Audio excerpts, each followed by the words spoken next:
Came here at home with my darling wife-to-be, Emma, and she's going to ask me some questions that might make me uncomfortable. So if you don't want to know the results, look away now. And right, here we go. Here we go. Question number 1. Nothing X-rated, don't worry. So, these are mostly questions about tattooing and some stuff that I know and some stuff that you know or may not know, but anyway, let's go. So, Gerry, you've been tattooing a long time and have seen a lot of trends come and go in tattooing. What's the one you are most happy to see the back of, and what are you hoping is going to disappear soon? Hated styles, like...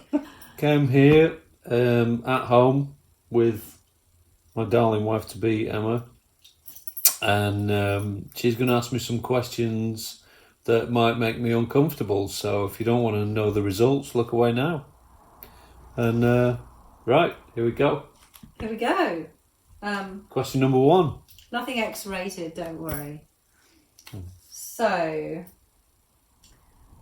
these are mostly questions about tattooing and some stuff that I know and some stuff that you know or may not know, but anyway, let's go. So, Gerry, you've been tattooing a long time and have seen a lot of trends come and go in tattooing.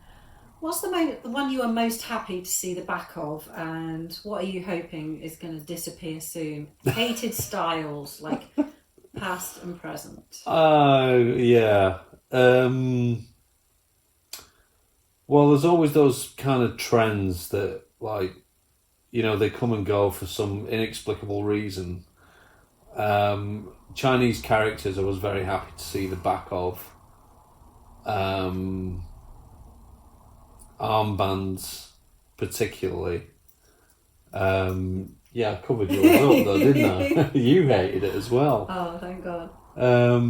Yeah, armbands, I'm glad to see the back of them, although they seem to be still around to an extent. I don't want to come across as a hater, but I really dislike intensely micro tattoos because they're just basically a rip-off and they're not going to last, and they're a novelty, and they've got nothing to do with tattooing really, I don't think. And I'm not into a lot of what I call fridge magnet tattooing, which if people want that, that's fine. I mean, it's not for me to judge, but given the choice, by fridge magnet, I mean the kind of like stuck on here, stuck on there, stuck on there, like one-shot sleeves made up of just random images. But it seems to be the trend these days, so I guess if that's what people want, then, you know, if they ask me to do it, I'm going to do it without complaint, but it's not my cup of tea. You prefer a more coherent, considered approach to... Yeah, I'm more of an illustrative kind of person, and I like one-shot tattoos, you know, but for me, I'm more of a traditional kind of, not traditional style, but I'm from the past, and I kind of like tattoos to look bold and impactful and powerful, whether they're like one shot or full sleeves or whatever. I like them to have something worth looking at, and a lot of kind of fine line sort of, they look kind of half finished to me. I'm sorry, but that's the truth. Okay, that's fair enough. So no special hate reserved for like 90s tribal or anything like that? No, not really. I mean, it had its place, and there's good and bad in everything, isn't there? I mean, every style's got good ones and bad ones, and there's just a lot of bad tribal out there, a lot of really bad tribal, but the good stuff is really good and has its place. Definitely. So yeah. Cool. Does that answer your question? It does, yeah. You're obviously really well known for your biomech styles. You've done a lot of work in that area. Your artwork and tattooing reflects it. Is there another style which you really like and really enjoy tattooing? Yeah, I like a lot of nature based work. I mean that sort of imagery just has always done it for me. Anything organic, I struggle with straight lines and man-made kind of structures and things like that. So I would say nature and or sort of illustrative tattooing, because there's a lot of scope for your own personal ideas. You can tell stories about the person wearing it without it being, lines of script or whatever. And it's just great imagery. You're just not going to get better than nature, in my opinion. I think that it is the kind of number one subject, really. I know the Aztec, bold, colourful imagery kind of like that appears quite a lot in your work. Yeah, which kind of contradicts what I said about straight lines, because there's a lot of that in there. Talking crap again. Yeah, I like a lot of.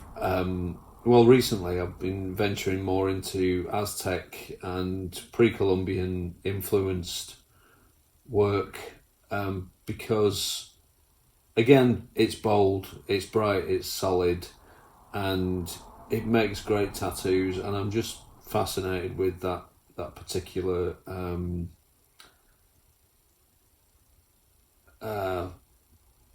what's the word? It's okay. I'm fascinated with that particular sphere.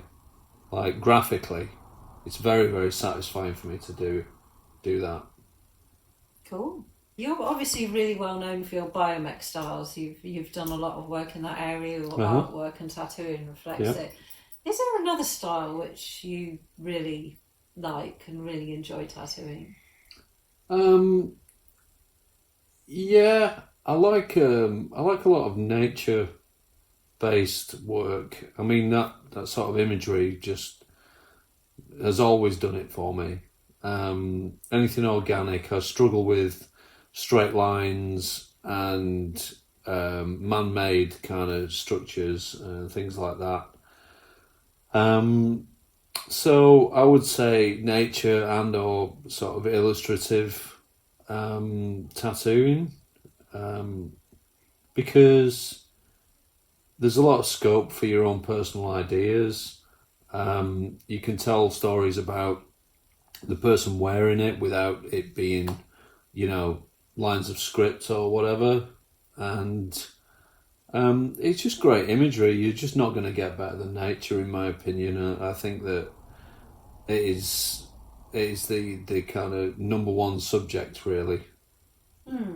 I know the Aztec, bold, colourful imagery kind of like that appears quite a lot in your work. Yeah, which kind of contradicts what I said about straight lines, because there's a lot of that in there. Talking crap again. Yeah, I like a lot of. Recently I've been venturing more into Aztec and pre-Columbian influenced work, because, again, it's bold, it's bright, it's solid, and it makes great tattoos, and I'm just fascinated with that particular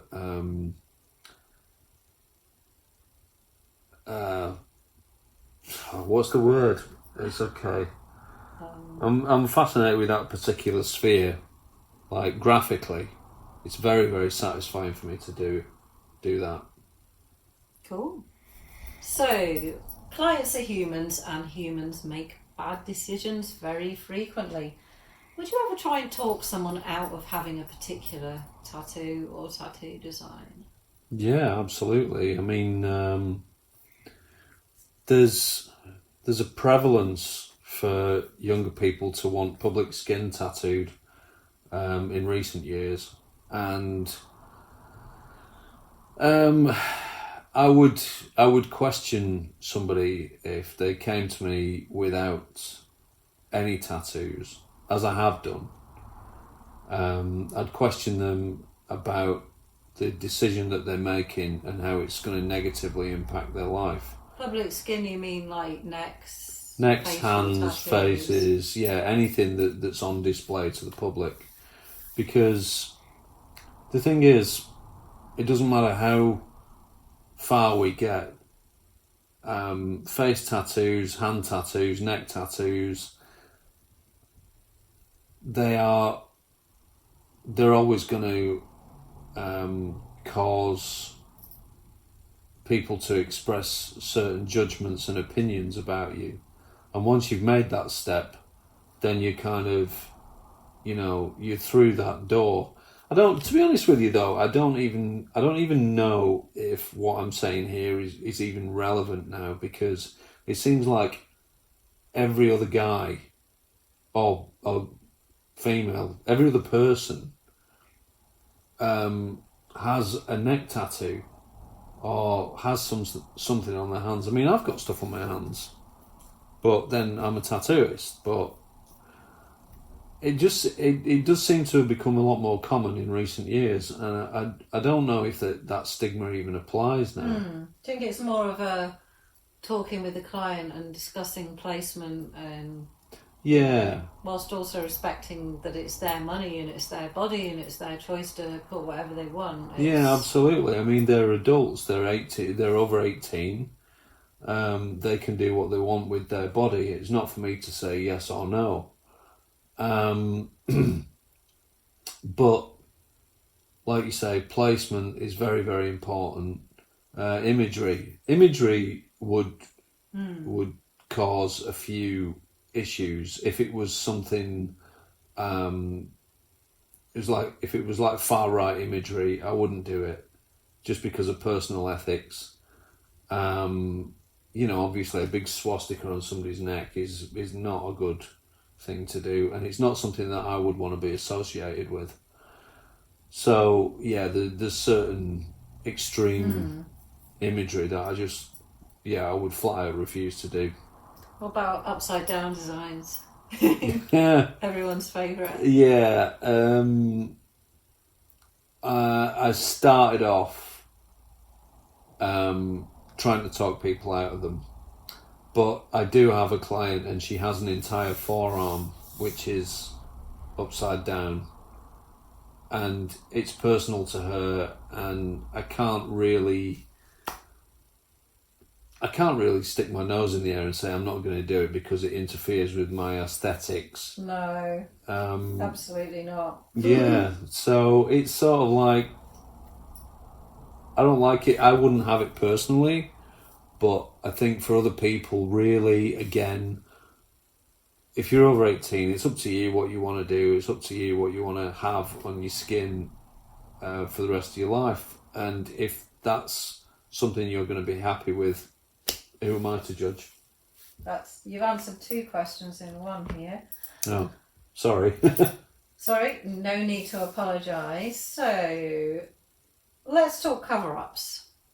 Okay, one of my favourite subjects. You've obviously worked your magic on me several times. Mm-hmm. In and out of tattooing.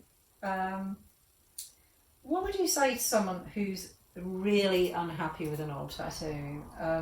What kind of styles lend themselves best to cover-ups? It's not necessarily a really small thing, like a name that they want covered up. It could be, like in my case, like a really huge tribal. What would you suggest to someone who's got something they hate and they can't live with anymore? Well, as I said to you when you first approached me about getting that tribal covered up, I said, what would you have there if you didn't have that tattoo?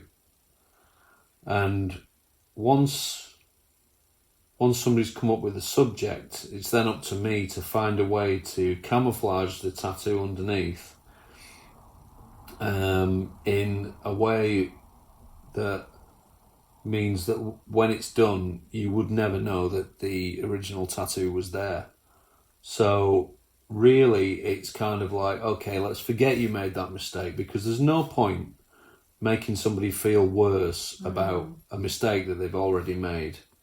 It's like, okay, I can fix this, but there's certain caveats. So like it has to be bigger. Whatever covers that tattoo has to be darker. So usually, it doesn't necessarily have to be black, but it has to be dark, and therefore you've got to add contrast. So, as long as you're willing to accept that things have to be a certain way in order to execute that tattoo successfully, then yeah, I can cover pretty much anything. I think. Yeah, you've done some amazing cover up works. Thank you. Literally, is one of the best things that you do. As an older, seasoned veteran tattooist, See these chops. You've obviously had to throw yourself fully into the social media marketing melee to promote your work. Yeah. TikTok, Instagram, Facebook, everything else. Yeah. Reels and stories. Yeah, Has this content. been difficult? Is it? It's frustrating because obviously the overlords of the algorithm, they keep changing what works and what doesn't and what reach you get, which you have no control over. But it is, by the same token, a fantastic way to get my work out there. And people before, I think tattoo artists before just wanted to put their work up and that would be it. But that's not enough anymore. And as I say, it's changed and the algorithm's changed. So now you have to project yourself, because there's so many tattooists and artists out there. You have to project yourself as a real person and create content that's engaging for people. And I'm fully into it. I mean, I'm here, with you. So I'm not into it. Don't do so. Oh, you'll get into it. But yeah, it's a new thing that I'm learning, but I'm fully like leaning into it now, and I've had some positive comments about the way I come across. So yeah, I mean, why not? It can be fun. I hated it at first. I felt really awkward on camera. I hated my voice, all these things, and then I just realised that it doesn't matter, and I just need to keep pushing on and trying to communicate with people. And it's a very popular platform for tattooists as well. I note that every other post I get on Instagram is a sponsored post for really cool tattooists doing really amazing work. So it's obviously, it generates a lot of work. So it's something that I guess you've got to be on board with. You've got to harness that market. That's it. It's as much part of the job now as drawing, and you can't really expect people to come to you if you don't advertise yourself, and you've got complete control over it. It's not a company telling you to do this and say that. It's like you control the whole thing. You control how you portray yourself, and that's really interesting and challenging. And I think being as it's a necessity now, might as well embrace it and have fun with it. Have fun with it, Yeah, definitely. It doesn't necessarily need to be a chore, does it? You enjoy your work, you enjoy the work that you do. And I'm born to show off as well. Else, so yeah, exactly. A massive show off. If you hadn't noticed. So rude. I know. So you've gone from running your own studio twice to working in another studio, paying chair rent. That must come with its own challenges in terms of autonomy and independence, but it must come with a great deal less admin and stress. Was that a difficult move to make, moving from having your own studio to working for other studios? Yeah. yes and no. I mean, I started Octopus Tattoo. I opened that in 2006 in Derby, and I think at the time I had these high hopes for it, and that it was going to be this sort of powerhouse of creativity, and I was going to surround myself with top shelf artists and things like that. But beyond that, I didn't really have too much of a plan. So eventually, it just became more of a. By the time I closed it after COVID, after 15 years actually, it was apparent to me that I wasn't cut out to be a leader of men. Or women. Or women. People. Leader of people. And it was more of a burden for me than anything else. It wasn't the big success story that I had hoped in a lot of ways, but I guess in other ways it was a success because we kept it going for so long, and I worked with some really good artists like Ben Shaw and Matt Bone and Andy Wharton, and it was fun. It was just that I don't think me personally at that time I was a very good shop owner, and getting rid of it was sad at the time, but I think afterwards it was a huge relief, and now it's I'm completely autonomous. I pay my chair rent, and everything else it's only me that I have to worry about and think about. So in some ways I miss it. In most ways I don't, and I don't know if I'd open another studio if the opportunity arose. That's fair enough. There's a lot of studios opening, so it's... Yeah, this is it. I mean, it's expanded far beyond my imaginings. So now another studio, it's like, would it even be a good thing to do? So, tattoo conventions. I attended my first tattoo convention last year as someone actually working in that I was an assistant to you. Before that, I've only ever attended as a punter at the Brighton Tattoo Convention, which is a great one, really busy. We went to the Dublin Convention, which was also great and really busy. It's actually pretty hard work, and I wasn't even tattooing, I was just welcoming people, and when you were busy tattooing, sort of fielding inquiries, helping you set up and break down, which was a big learning curve. You have to keep an eye on the ball, it's not just chilling out and drinking beer, you've got to keep your eye on it. Are you planning on any more tattoo conventions? You've done a lot. Yeah. I don't have any plans to do any more, at least in this country. I think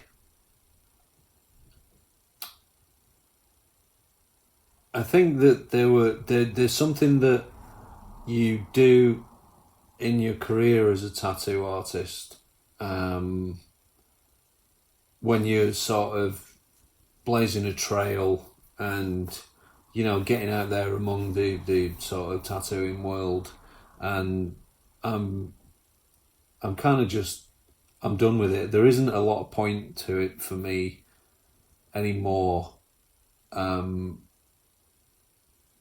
I just feel like I'm on the other side of my career now, and it's not in a bad way. It's just kind of like, I've done there, I've seen that, I've bought the t-shirt kind of thing, and the best conventions that I've done have been in Europe, to be honest with you. So no immediate plans to go to any UK conventions currently, things might change, but... Maybe. I mean, I like going there and seeing what's being done and catching up with old friends and things like that. You know, socially I enjoy it, but in terms of working at them, no, it's not for me anymore. It kind of leaves me cold.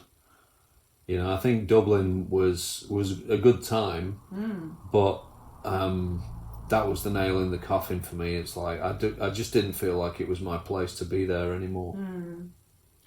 What's your most memorable convention memory? You've done so many of them. What's something that sticks in your mind? It was the Evian convention when I first did that in, I think it was about 2008, 2009. Where's that?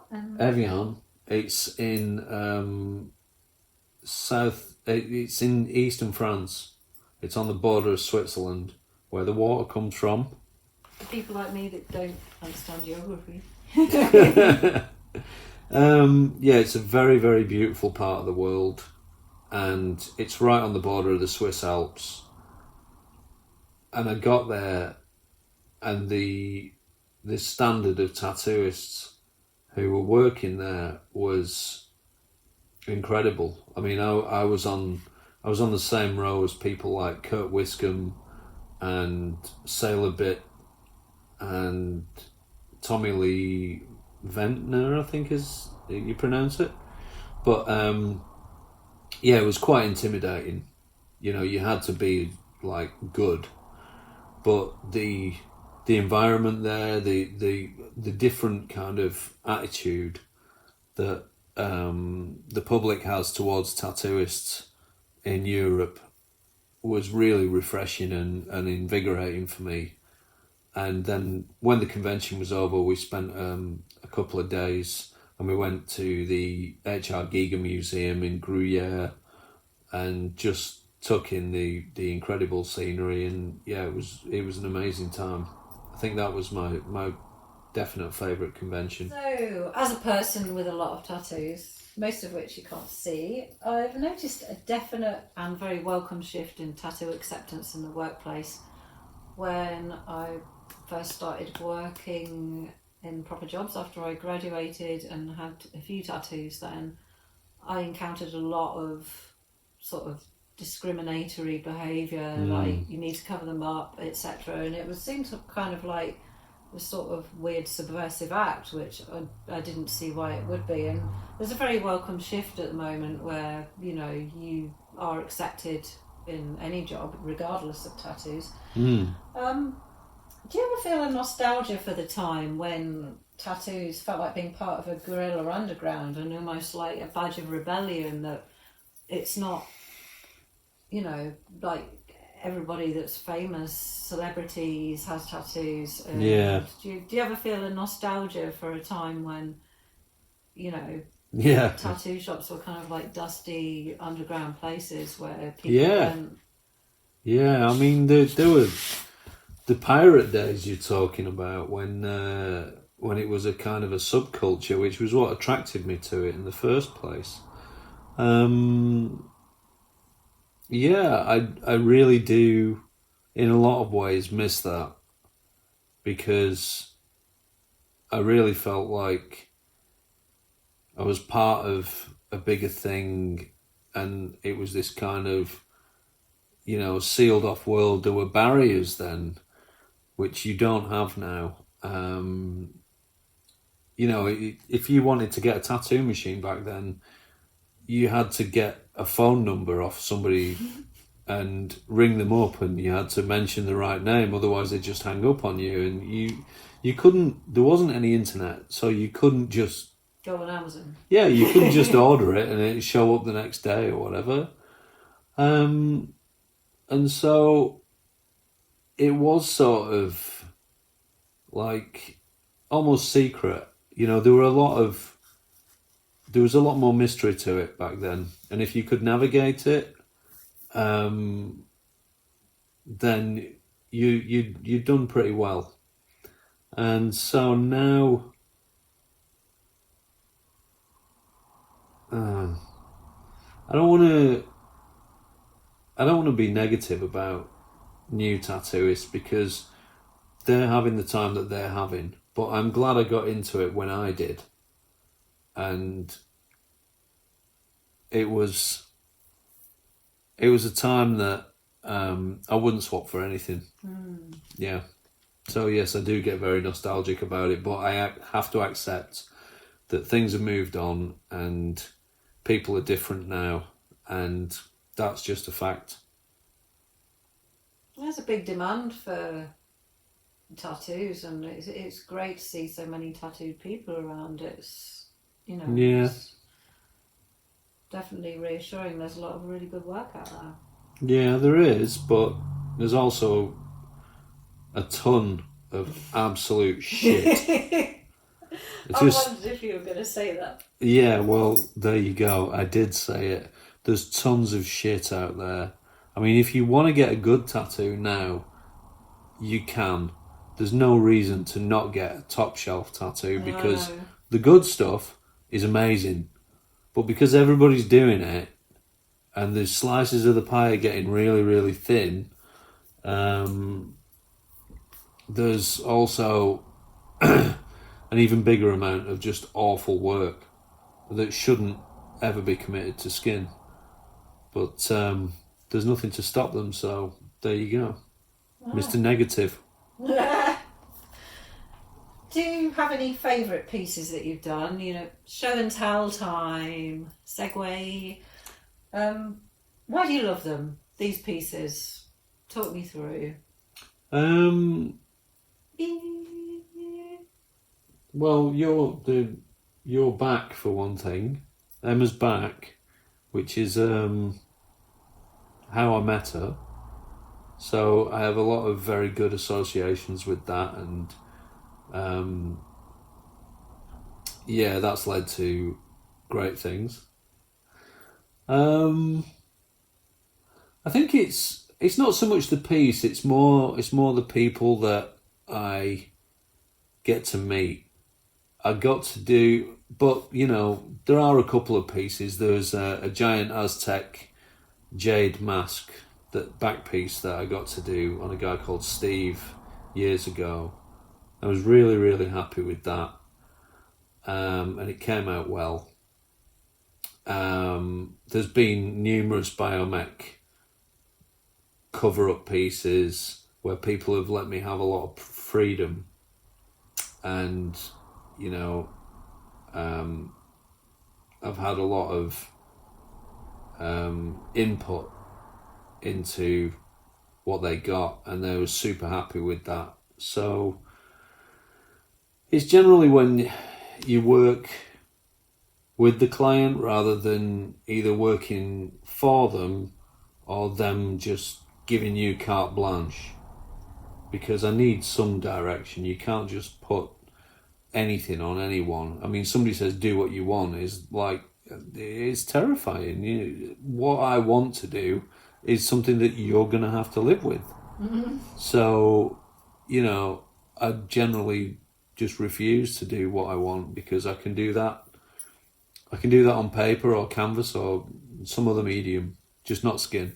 Not a good idea. Just give me direction, say I want, I don't know, a big fish or a dragon or something like that, and then we'll go from there. But the tattoos aren't for me, they're for clients, and that's it. So you've tattooed me quite a lot, obviously. One of my favourite pieces you've tattooed on me actually isn't the biggest, even though I love the biggest, because that's my back piece. It's this Sacred Heart tattoo that you've done on me. It's just, for me, it's really vibrant and original. Walk me through this, because it's a traditional tattoo design, the Sacred Heart, but you've made this into your own style. So I'm really interested on how you put your spin on things, and sort of turn them into this, like the bird.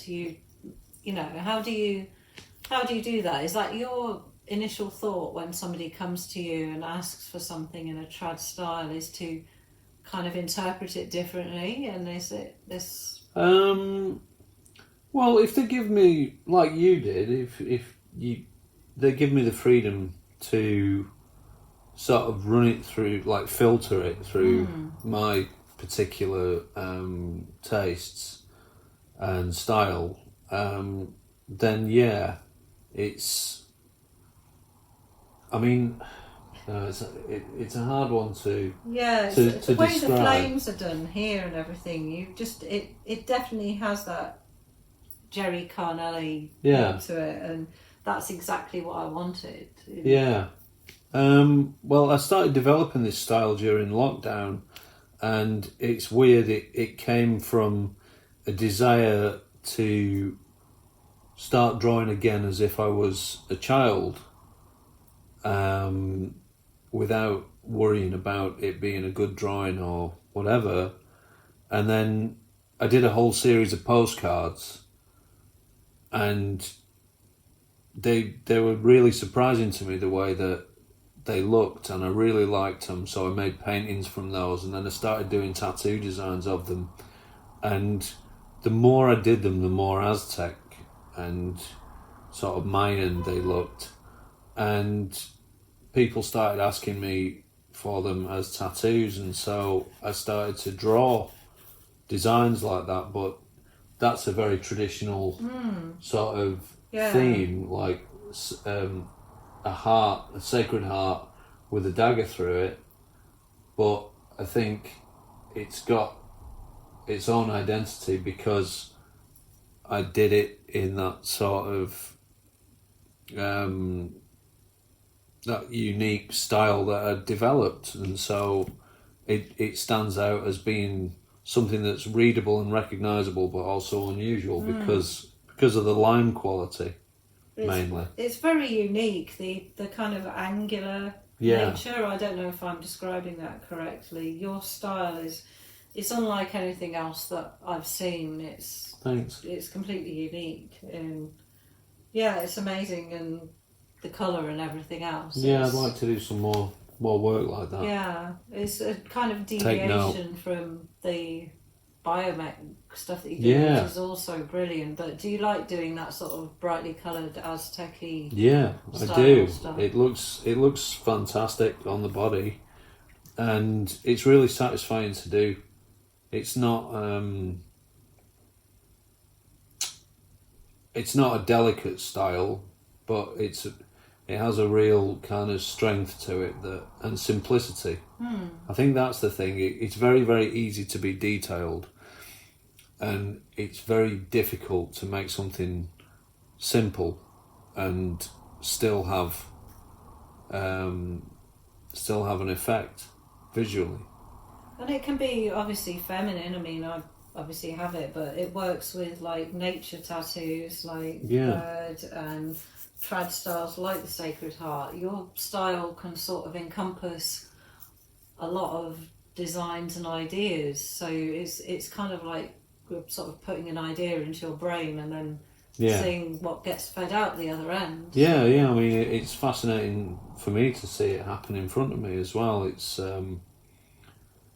it's really exciting, and I'd love to do a lot more work like that. Yeah, great. I just wish I had more skin. Everyone who's still here, excellent. So, as I'm sure a lot of people do who've ever expressed any interest online in getting a tattoo or having a tattoo or following tattooists, I get millions of sponsored adverts every day for tattoo numbing cream. Personally, I'm allergic to it. There's an ingredient, I think it's clove, that I'm actually really allergic to, so I can't use it. I just have to put on my big girl pants and power through. Do you have any objections to clients using numbing cream or? Yeah, I do. I have reservations about it.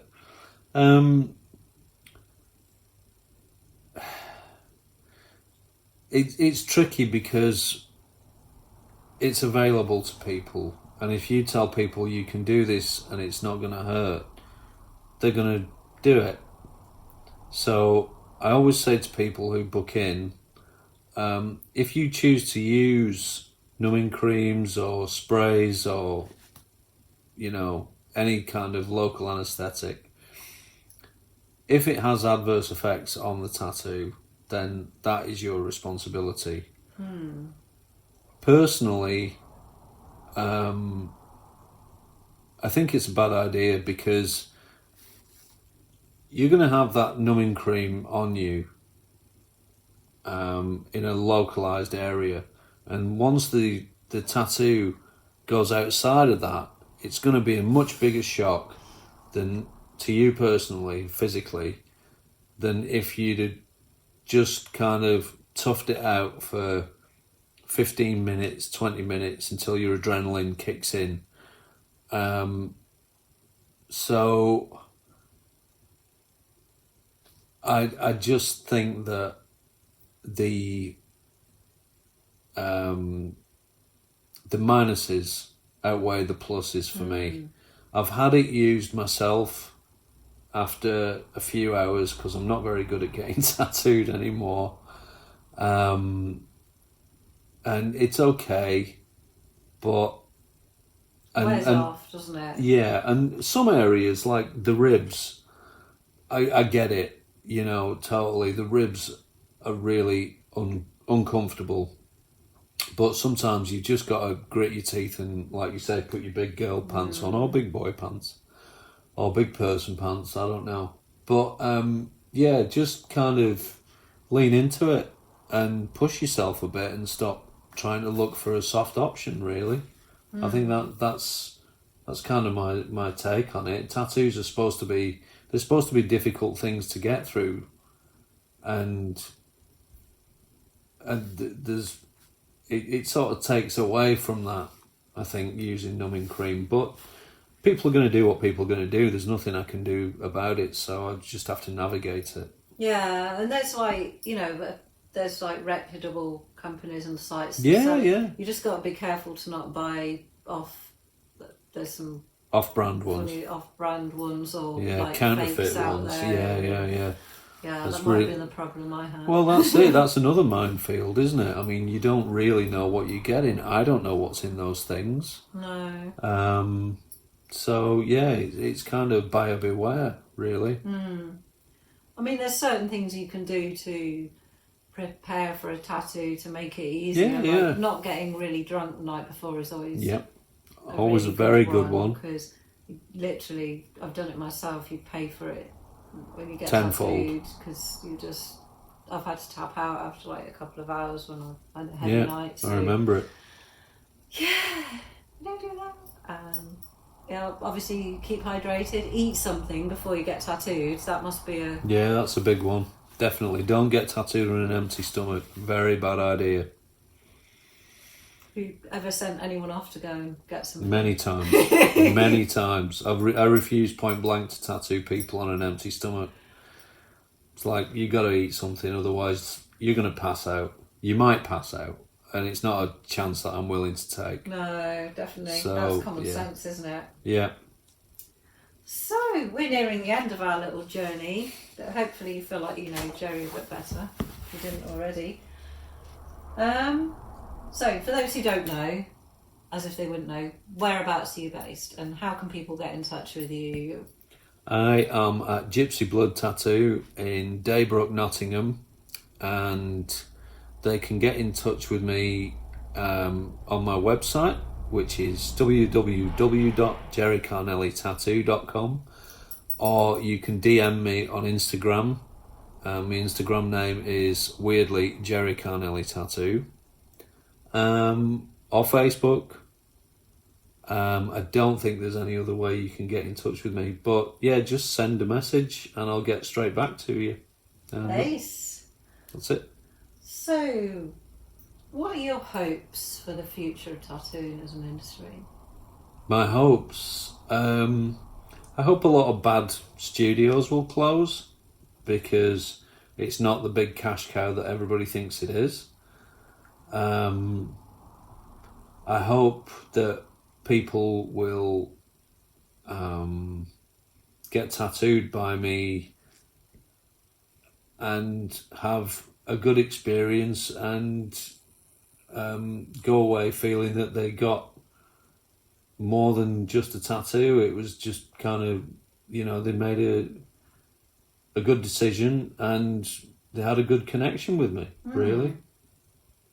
And what does the future hold for Gerry? I know you're obviously got your tattooing, but you're an artist. You do three-dimensional work, paintings, Yeah. music as well. So what are you hoping for? What? Artwork wise, I've started doing art markets. So I'm hoping to get out and meet more people that way and sell some of my artwork because it's taken up a lot of space now. I mean, artwork's something that I kind of have to do. It keeps me mentally intact, as well as you. And music wise, I'm working on a new album right now, which is electronic music. So yeah, look out for that. And just continue to make a living doing what I enjoy most and what I'm good at, really. Yay! Okay. Excellent. So yeah, are we finished? We're finished. Well, thanks for watching, and Signing off, Mr. and Mrs. Canelli. Soon.